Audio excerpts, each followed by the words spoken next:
Terima kasih Anda terus di Mata Najwa. Senayan Rasa Baru. Mata Najwa mengundang 4 calon anggota DPR terpilih yang nanti insya Allah akan dilantik pada 1 Oktober mendatang. 4-4-nya tadi saya sudah wawancara sendiri-sendiri. 4-4-nya sekarang sudah hadir di satu meja. Yang jelas, abang-abang, kakak-kakak, Senayan Rasa Baru karena memang ada banyak wajah baru. 56% akan terdiri dari orang-orang baru. Anatominya menarik. Mayoritas usia produktif antara 21 sampai 55 tahun dan mayoritas berpendidikan tinggi. 91% pendidikannya S1, S2, S3. Pekerjaannya 41% pengusaha, 24% politisi, 12% pejabat. Kalau kita bicara komposisi sekarang, seberapa jauh parlemen ini nanti akan kurang lebih bisa mendukung kebijakan-kebijakan yang diambil oleh pemerintahan baru. Kalau kita bicara komposisi koalisinya seperti yang kita akan saksikan dulu tayangan yang berikut ini.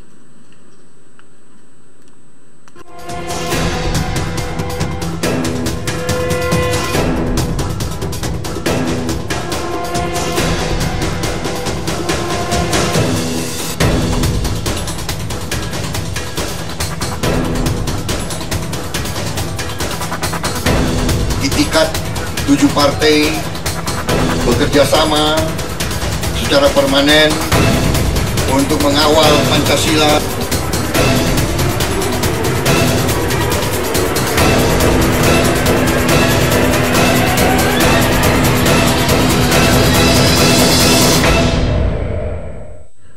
Bang Ariza, Koalisi Merah Putih sudah menyebut akan mempermanenkan anggota-anggotanya dan akan bertindak menjadi oposisi dalam pemerintahan yang akan datang.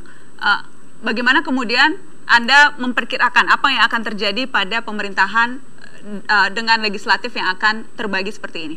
Ya betul, kita membangun komisi permanen dan soal dia posisi kita tunggu hasil MK. Kemudian yang ketiga, bagaimana ke depan, DPR ke depan, saya kira ini sangat menarik dan luar biasa ya.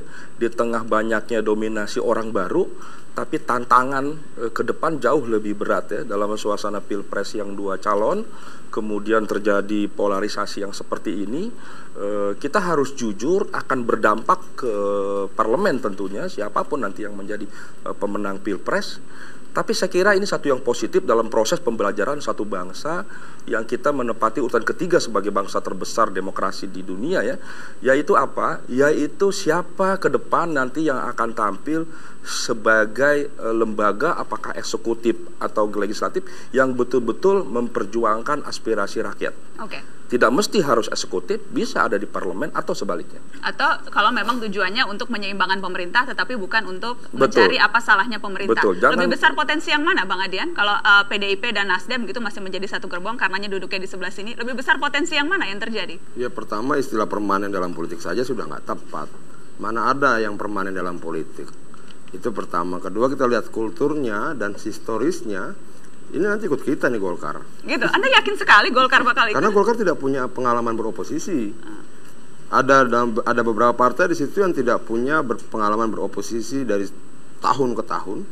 Golkar misalnya, P3 dan sebagainya. Dan pola partainya kan berbeda. Partai yang digerakkan oleh uang, dia butuh untuk mengambil sikap yang kompromistis.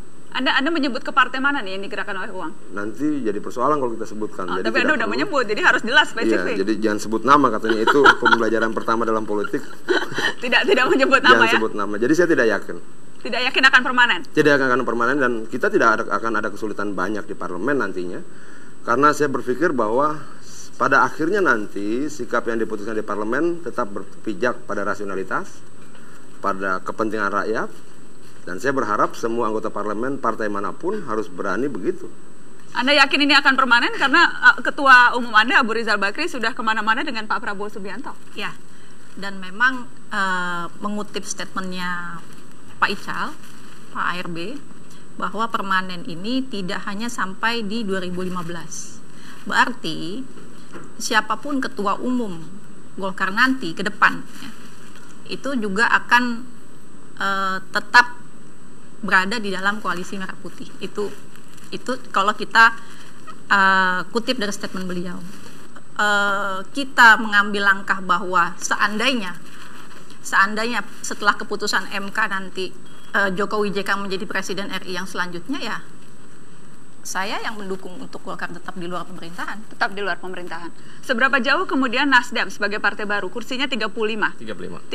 Seberapa jauh kontribusinya untuk bisa paling tidak mengamankan kebijakan-kebijakan yang diambil oleh Jokowi JK nanti? Seberapa yakin pada kemampuan politik anggota-anggota barunya? Kita tetap berkomitmen untuk mementingkan kepentingan rakyat dalam pemerintahan nanti. Jadi tidak ada istilah kata menolak, dan di saat di parlemen nanti kita akan dukung kepentingan pemerintah untuk NKRI yang kita cintai ini. Wah, nanti semua partai diuji. Semua diuji. Dan menurut Anda lolos ujian itu kalau tetap bersama-sama dengan Anda dan Prabowo. Kalau yang tidak, itu berarti tidak lolos ujian.